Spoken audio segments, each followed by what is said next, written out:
আজকের গুরুত্বপূর্ণ আঞ্চলিক সংবাদে সবাইকে জানাই স্বাগতম।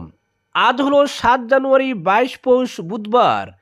আজকের সকালের বরাক উপত্যকা তথা আসাম এবং দেশের গুরুত্বপূর্ণ বিশেষ বিশেষ খবর হলো: ভোটারের নাম কর্তনের ষড়যন্ত্র বিজেপির, 26-এর নতুন বিতর্ক, দিলীপের নির্দেশে 60 কেন্দ্রে 10,000 করে নাম কাটার ভার অশোককে, অভিযোগ অখিল গগৈর, অস্বীকার প্রদেশ সভাপতির, গুরুত্ব দিলেন না মুখ্যমন্ত্রীও। শ্রীভূমিতে জেডপিসিকে হামলা, কংগ্রেস থেকে বহিষ্কৃত প্রদেশ সম্পাদক। 35 আসন চায় অগপ, তালিকায় বিজেপির দখলে থাকা 9 কেন্দ্র। সমঝোতা নিয়ে সমস্যা নেই, গণপরিষদের সঙ্গে আলোচনা চলছে বললেন মুখ্যমন্ত্রী হিমন্ত। লক্ষ্মীপুর শহরে আগামী 3-4 দিন বিশুদ্ধ পানীয় জল সরবরাহ বন্ধ। অরুণোদয়ে বঞ্চনা, যুব কংগ্রেসের অনশন ধর্মঘট হাইলাকান্দিতে। উমর শারজিলের জামিন খারিজের পর মোদি শাহ বিরোধী স্লোগানে উত্তপ্ত জওহরলাল নেহেরু বিশ্ববিদ্যালয়। এটা নরেন্দ্র মোদীর ভারত, হুঁশিয়ারি বিজেপি মন্ত্রী গিরিরাজের। আমি ভেনেজুয়েলার প্রেসিডেন্ট, নিউ ইয়র্কের আদালতে হুঙ্কার মাদুরোর, চাননি জামিন, নিজেকে যুদ্ধবন্দী দাবি।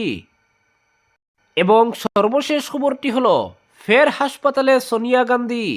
এবারে শুনুন বিস্তারিত খবর। হাইলাকান্দি জেলার অরুণোদয় প্রকল্প বাস্তবায়নে বঞ্চনার অভিযোগ তুলে যোগ্য হিতাধিকারীদের প্রকল্পের সুবিধা প্রদানের দাবিতে মঙ্গলবার আমরণ অনশনে বসেন যুবক কংগ্রেসীরা।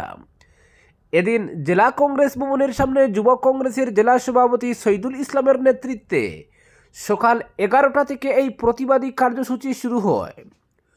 খবর পেয়ে বিকেলে জেলা আয়ুক্তের নির্দেশে হাইলাকান্দির সার্কল অফিসার কুলন্তলি জামি ও সার্কল অফিসার আরিফ আহমেদ অনশনস্থলে ছুটে যান। সরকারি আধিকারিকদের কাছে আশ্বাস পেয়ে যুবক কংগ্রেস সভাপতি সহ অন্যরা জানান, হাইলাকান্দিতে অরুণোদয় প্রকল্পের হিতাধিকারী নির্বাচনে অত্যন্ত বেপরোয়াভাবে স্বজন পোষণ হয়েছে। প্রকৃত হিতাধিকারী যেমন বিধবা, অবিবাহিত মহিলা, এমনকি দিব্যাঙ্গদের বাদ দেওয়া হয়েছে। সরাসরি রাজনৈতিক হস্তক্ষেপে হিতাধিকারী নির্বাচিত করা হয়েছে। জেলার অসহায় মহিলাদের মধ্যে এখন হাহাকার চলছে। বিষয়টি বারবার প্রশাসনের নজরে আনা হলেও কাজের কাজ কিছু হয়নি। এ নিয়ে জেলা আয়ুক্তের কাছে দাবি পূরণ নিয়ে সরাসরি বৈঠকের দাবি তোলা হয় যুবক কংগ্রেসের তরফে। এদিকে দফায় দফায় আলোচনা শেষে জেলা আয়ুক্তের সঙ্গে বৈঠকের আশ্বাস পেয়ে রাতে অনশন ভঙ্গ করেন যুবক কংগ্রেসীরা। পরবর্তী খবর, শ্রীভূমিতে জেডপিসিকে হামলা, কংগ্রেস থেকে বহিষ্কৃত প্রদেশ সম্পাদক। কংগ্রেসের প্রার্থিত্বকে কেন্দ্র করে দলে ছড়িয়ে পড়া তীব্র মতবিরোধের জেরে নিলামবাজারে ঘটে যায় রক্তক্ষয়ী সংঘর্ষ। এই ঘটনায় রাজারটিলা উমরপুরের জেলা পরিষদ সদস্য জিল্লুল নূর চৌধুরী গুরুতরভাবে আহত হন। ধারালো অস্ত্রের আঘাতে তার ডান হাত মারাত্মকভাবে জখম হয়। বর্তমানে তিনি শিলচর মেডিকেল কলেজ হাসপাতালে চিকিৎসাধীন। সোমবার সন্ধ্যায় নিলামবাজারে দলের এক বৈঠক শেষে এই হামলার ঘটনাটি ঘটে। এই ঘটনার জেরে প্রধান অভিযুক্ত এপিসিসি সম্পাদক শাহনওয়াজ হোসেনকে কংগ্রেস দল থেকে বহিষ্কার করা হয়েছে। মঙ্গলবার রাতে প্রদেশ কংগ্রেস সাধারণ সম্পাদক বিপুল গগৈর জারি হওয়া এক চিঠিতে এই নির্দেশ দেওয়া হয়েছে। ওই চিঠিতে স্পষ্ট বলা হয়েছে, স্বদলীয় কর্মীদের মধ্যে বিদ্বেষ ছড়ানো, দলীয় অনুশাসন ভঙ্গ এবং সর্বোপরি দলের সম্মানকে কালিমালিপ্ত করার জন্য উত্তর করিমগঞ্জের কংগ্রেস টিকিট প্রত্যাশী শাহনওয়াজ হোসেনকে দল থেকে বহিষ্কার করা হয়েছে। পরবর্তী খবর, 35 আসন চায় অগপ, তালিকায় বিজেপির দখলে থাকা 9 কেন্দ্র। মুখ্যমন্ত্রী বারবার দাবি করছেন, অগপর সঙ্গে আসন সমঝোতা নিয়ে কোনো সমস্যা নেই বিজেপির। অতুল বোরা সহ অন্যান্য নেতাদের সঙ্গে আলোচনা চালিয়ে যাওয়ার কথাও বলেছেন তিনি, কিন্তু বাস্তব ভিন্ন কথা বলছে। 26-এর ভোটে অন্তত 35টি আসনের দাবি করছে অগপ। এর মধ্যে রয়েছে বিজেপির দখলে থাকা 9টি কেন্দ্র। অগপ নেতৃত্বের দাবি, প্রতিটি জেলায় ন্যূনতম একটি করে কেন্দ্র দিতে হবে অগপকে। আঞ্চলিক দলের তৃণমূল স্তরেও এই দাবি উঠেছে। ভোট এগিয়ে আসার সঙ্গে বিভিন্ন কেন্দ্রে অগপর প্রার্থিত্বের দাবিও জোরদার হচ্ছে। বিজেপির কাছে আর মাথা নিচু করে থাকতে রাজি নন অগপ কর্মী নেতারা। লখিমপুর, বিহুপুরিয়া, মাজুলি সহ বিভিন্ন কেন্দ্রে অগপ কর্মীদের দাবি, বিজেপির সঙ্গে জোট করে গত 10 বছরে শুধু প্রতারিতই হয়েছে অগপ, এবার আর হবে না। অগপকে আসন ছাড়তেই হবে, টিকিট দিতে হবে। বিজেপি আসন না ছাড়লে সরাসরি প্রতিদ্বন্দ্বিতা করার চ্যালেঞ্জও করা হচ্ছে। এমনকি বন্ধুত্বপূর্ণ লড়াইয়ের ফর্মুলা উড়িয়ে দিয়েছেন অগপ নেতারা, ফলে জটিলতা ক্রমেই বাড়ছে। চাবুয়ার অগপ বিধায়ক পুনামন বড়ুয়ার দাবি, বন্ধুত্বপূর্ণ লড়াইয়ের ফর্মুলা চলবে না, অগপকে আসন ছাড়তে হবে। প্রতিটি জেলায় ন্যূনতম একটি করে আসন দিতে হবে অগপকে। তবে পুনাকন বড়ুয়ার নিজের কেন্দ্র নিয়েই সমস্যা রয়েছে, ফলে এই দাবি তুলেছেন তিনি। কিন্তু বিজেপির দখলে থাকা কয়েকটি কেন্দ্র দাবি করেছেন অগপ নেতা কর্মীরা। সেই তালিকায় রয়েছে গহপুর, বিশ্বনাথ, সিপাজাল, অভয়াপুরী, বিহুপুরিয়া, বজালি, ভবানীপুর, সরবুগ ও পলাশবাড়ি। অগপ প্রত্যাশীরা সেই সব কেন্দ্রে লড়াইয়ের জন্য প্রস্তুত হচ্ছেন। অগপ সূত্রে খবর, 21-এর বুথে 25টি কেন্দ্র ছেড়ে দিয়েছিল বিজেপি। এর মধ্যে ছিল সংখ্যালঘু অধ্যুষিত কয়েকটি কেন্দ্র। কিন্তু এবার অগপর সাংগঠনিক শক্তি বেড়েছে, ফলে প্রতিটি জেলায় অন্তত একটি করে আসন ছাড়তে হবে অগপকে। সেই হিসাবে 35টি কেন্দ্রের দাবি করেছে অগপ। কিন্তু শেষ পর্যন্ত কতটি আসন শরিক অগপকে ছেড়ে দেওয়া হয় সেটা নির্ভর করবে বিজেপির উপর। তবে মঙ্গলবারও মুখ্যমন্ত্রী দাবি করেছেন, অতুল মুরার সঙ্গে আজও কথা বলেছি আমি, আসন সমঝোতা নিয়ে কোনো সমস্যা নেই। বিজেপির কয়েকজন মন্ত্রীও কথা বলছেন অগপর সঙ্গে, ফলে 15-20 ফেব্রুয়ারির মধ্যেই সব কিছু চূড়ান্ত হয়ে যাবে। পরবর্তী খবর, উমর শারজিলের জামিন খারিজের পর মোদি শাহ বিরোধী স্লোগানে উত্তপ্ত জেএনইউ। এটা নরেন্দ্র মোদীর ভারত, হুঁশিয়ারি বিজেপি মন্ত্রী গিরিরাজের। 2020 সালের দিল্লি হিংসা মামলায় অভিযুক্ত প্রাক্তন ছাত্রনেতা উমর খালিদ এবং শারজিল ইমামকে সুপ্রিম কোর্ট জামিন না দেওয়ায় উত্তপ্ত হয়ে উঠল জওহরলাল নেহেরু বিশ্ববিদ্যালয়ে। সোমবার রাতে ক্যাম্পাসে প্রতিবাদ কর্মসূচিকে কেন্দ্র করে উত্তেজনা ছড়ায়। অভিযোগ, ওই সময় প্রধানমন্ত্রী নরেন্দ্র মোদী ও স্বরাষ্ট্রমন্ত্রী অমিত শাহকে লক্ষ্য করে আপত্তিকর স্লোগান ওঠে। ঘটনাটি ঘটে জেএনইউর সবরমতী হোস্টেলের কাছে। স্লোগান তোলা হয়, জেএনইউ কি ধরতি পর মোদী শাহ কি কবর খুদেগি, অর্থাৎ জেএনইউর মাটিতেই মোদী শাহের কবর খোঁড়া হবে। এই স্লোগানগুলিকে আপত্তিকর, উস্কানিমূলক ও প্ররোচনামূলক বলে উল্লেখ করে এফআইআর দায়েরের অনুরোধ জানিয়ে পুলিশের কাছে চিঠি পাঠিয়েছে জেএনইউর নিরাপত্তা বিভাগ।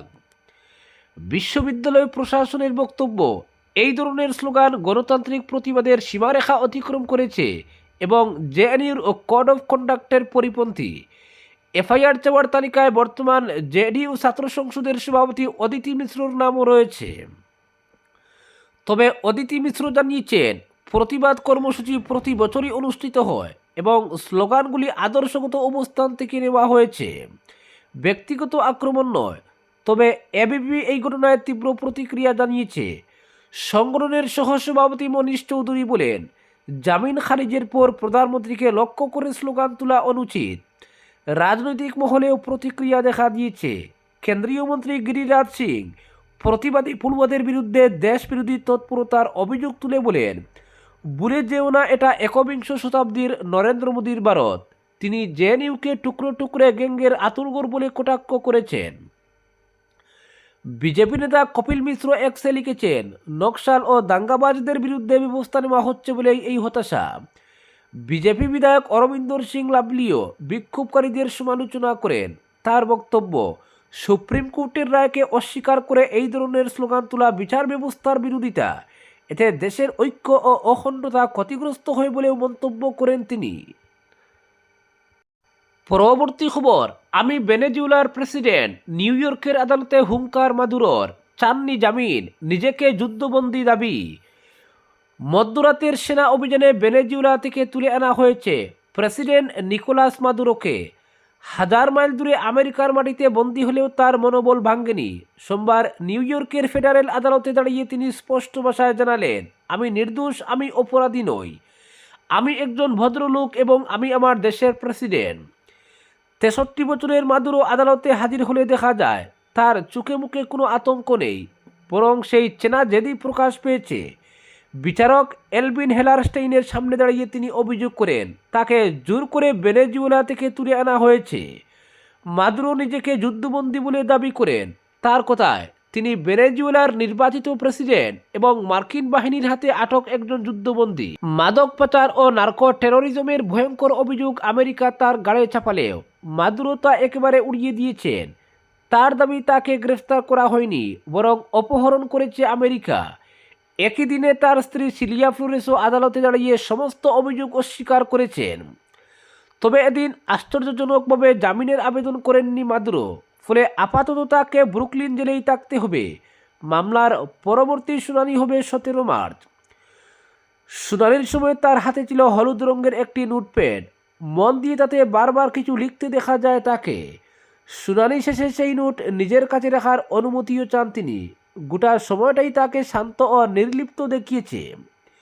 বিশেষজ্ঞদের মতে কয়েক দশকের মধ্যে প্রথমবার কোনো বিদেশি রাষ্ট্রপ্রধানের বিরুদ্ধে মার্কিন সরকারের এমন ফৌজদারি মামলা আন্তর্জাতিক কূটনীতিতে নজিরবিহীন। মার্কিন বিচার বিভাগ অভিযোগ করেছে মাদুরো রাষ্ট্র সমর্থিত এক মাদক পাচার চক্রের হুতা, যারা আন্তর্জাতিক অপরাধী গোষ্ঠীর সঙ্গে হাত মিলিয়ে বিপুল পরিমাণ কোকেন আমেরিকায় পাচারের ষড়যন্ত্র করেছিল। এই অভিযোগে দোষী সাব্যস্ত হলে তার যাবজ্জীবন কারাদণ্ড হতে পারে। তবে মাদুরো লড়াইয়ের প্রস্তুতি নিয়েই ময়দানে নেমেছেন। তার হয়ে লড়বেন দুদে আইনজীবী বেরি পুলক। আদালতে তিনি গোটা ঘটনাকে সামরিক অপহরণ বলে উল্লেখ করেন এবং দাবি করেন মার্কিন সেনা আন্তর্জাতিক আইন লঙ্ঘন করেছে। আইনি লড়াই এই যুক্তির উপর দাঁড় করিয়েই এগোবে বলে দাবি করেছে সংশ্লিষ্ট মহল। উল্লেখ্য, হোয়াইট কলার ক্রাইম, আর্থিক জালিয়াতি, দুর্নীতি এবং রাষ্ট্রযন্ত্রের বিরুদ্ধে মামলায় বেরির দক্ষতা প্রশ্নাতীত। গোপন সামরিক ফাইল ফাঁসের অভিযোগে গ্রেফতার হওয়া উইকিলিক্স প্রতিষ্ঠাতা জুলিয়ান অ্যাসাঞ্জের হয়ে আদালতে লড়েছিলেন পুলক। প্রায় 14 বছরের দীর্ঘ লড়াই শেষে অ্যাসাঞ্জকে মুক্ত করাই তার ক্যারিয়ারের অন্যতম মাইলফলক। পরবর্তী খবর, ভোটারের নাম কর্তনের ষড়যন্ত্র বিজেপির, 26-এর নতুন বিতর্ক। ভোটার তালিকার বিশেষ সংশোধনীর মাধ্যমে বিজেপি বিরোধী ভোটারদের নাম কর্তনের ষড়যন্ত্র শাসক দলের 60টি বিধানসভা কেন্দ্রে 10,000 করে ভোটারের নাম কর্তনের বার দেওয়া হয়েছে মন্ত্রী অশোক সিংহলকে। হঠাৎ করে বিধায়ক অখিল গগৈর এমন এক বিস্ফোরক অভিযোগকে কেন্দ্র করে মঙ্গলবার সরগরম রাজ্য রাজনীতি। লুরিনজ্যোতি গগৈরও দাবি, 31 কেন্দ্রের তালিকা রয়েছে আমার হাতে, যেখানে 10,000 করে মুসলিম ভোট কর্তনের ষড়যন্ত্র করছে বিজেপি। আসামে ভোটার তালিকার বিশেষ সংশোধনীর প্রক্রিয়া চলছে। ইতিমধ্যেই প্রকাশ পেয়েছে খসড়া ভোটার তালিকা।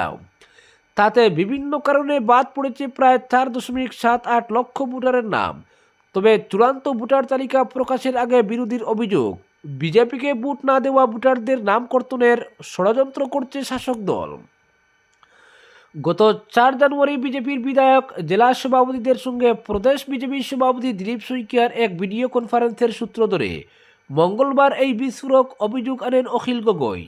ডিব্রুগড়ে এক সাংবাদিক বৈঠকে তিনি দাবি করেন, বিজেপিকে ভোট দেননি যেসব ভোটার, তালিকা থেকে তাদের নাম কর্তনের ষড়যন্ত্র করা হচ্ছে। অখিল বলেন, গত 4 জানুয়ারি রাত 8টা থেকে 8:30টার মধ্যে বিজেপি বিধায়ক, জেলা সভাপতিদের সঙ্গে দিলীপ শইকিয়ার ভিডিও কনফারেন্স আমি নিজের কানে শুনেছি যোরহাটের এক বিজেপি নেতার মোবাইলে। বিধায়করা কেন ভোটার তালিকার সংশোধনকে গুরুত্ব দিচ্ছেন, এ নিয়ে জবাবদিহি করেন দিলীপ। তিনি দাবি করেন, বিধায়ক, জেলা সভাপতি, মণ্ডল সভাপতিদের ভোটার তালিকার সংশোধনকে গুরুত্ব দিতে বলে আগামী 12 জানুয়ারির মধ্যে প্রতিটি বুথে বিজেপিকে ভোট না দেওয়া ভোটারদের তালিকা প্রস্তুত করার নির্দেশ দিয়েছেন দিলীপ। সেই ভোটারদের নাম ভোটার তালিকা থেকে কর্তন করা হবে। অখিলের অভিযোগ, ভিডিও কনফারেন্সে বলেছেন অশোক সিংহলকে 60টি কেন্দ্রে 10,000 করে ভোটারের নাম কর্তনের দায়িত্ব দেওয়ার কথা বলেছেন দিলীপ শইকিয়া। ডিলিমিটেশনের সময় যে ব্যক্তিকে দায়িত্ব দিয়ে খিলঞ্জিয়া লোকদের আধিপত্য হ্রাস করেছে বিজেপি, এবার গণতন্ত্র ধ্বংসের বারও দেওয়া হয়েছে সেই ব্যক্তিকে। তবে মুখ্যমন্ত্রী থেকে শুরু বিজেপির সভাপতি দিলীপ শইকিয়া, মন্ত্রী অশোক সিংহল সকলেই অভিযোগ অস্বীকার করেছেন দৃঢ়তার সঙ্গে। মুখ্যমন্ত্রী অখিলের অভিযোগকে গুরুত্বই দিতে চাননি। তার মন্তব্য, অখিলের ফেসবুক লাইভ, সাংবাদিক বৈঠক এসব সিরিয়াস বিষয় নয়, মানুষকে উপভোগ করার জন্য করেন তিনি। এতে গুরুত্ব দিয়ে লাভ নেই, মন খারাপ হলে দেখবেন ভালো লাগবে, রাতে কাজকর্ম শেষ করে আমি নিজেও দেখি ভালো লাগে। অখিলের অভিযোগ অস্বীকার করে দিলীপের মন্তব্য। অখিলের অভিযোগ প্ররোচনামূলক, ভিত্তিহীন। 26-এর ভোটের আগে জনগণের মনের কথা আজ করে তুষ্টিকরণের রাজনীতি শুরু করেছেন তিনি। ভোট ব্যাংকের রাজনীতি করছেন। নেতার বিশ্বাসযোগ্যতা থাকে যদি সেই নেতা সত্যি কথা বলেন। কিন্তু ইন্ডি জোটেই বিশ্বাসযোগ্যতা হারিয়েছেন অখিল। জোটের শরিক দলের নেতারাও তাকে বিশ্বাস করেন না, তাই আসামের মানুষও তাকে বিশ্বাস করবে বলে মনে করি না আমি। অখিল 99% মিথ্যে কথা বলেন, মাত্র 1% সত্য বলেছেন যে আমি ভিডিও কনফারেন্স করেছি। তবে সামাজিক মাধ্যমে দেখবেন কনফারেন্সের পর দলের কর্মসূচির কথা লিখেছি আমি। 60 কেন্দ্রে ভোটারের নাম কর্তনের বার অশোক সিংহলকে দেওয়ার কথা প্রমাণ করতে পারলে বিশ্বাসযোগ্যতা থাকবে তার, দাবি করেন বিজেপি সভাপতি। অখিলের অভিযোগ উড়িয়ে মন্ত্রী অশোক সিংহলের দাবি, ভোটারের নাম কর্তন করা কি আমার কাজ? সেটা বিএলওর কাজ। আমি তো বিএলও নই, আমি স্বাস্থ্যমন্ত্রী। 60 কেন্দ্রে 10,000 করে নাম কাটলে 6 লক্ষ নাম কাটতে হবে। 6টি বুট কাটার ক্ষমতাও নেই আমার। আসলে বুট আসছে বলে মতিভ্রম হয়েছে অখিলের।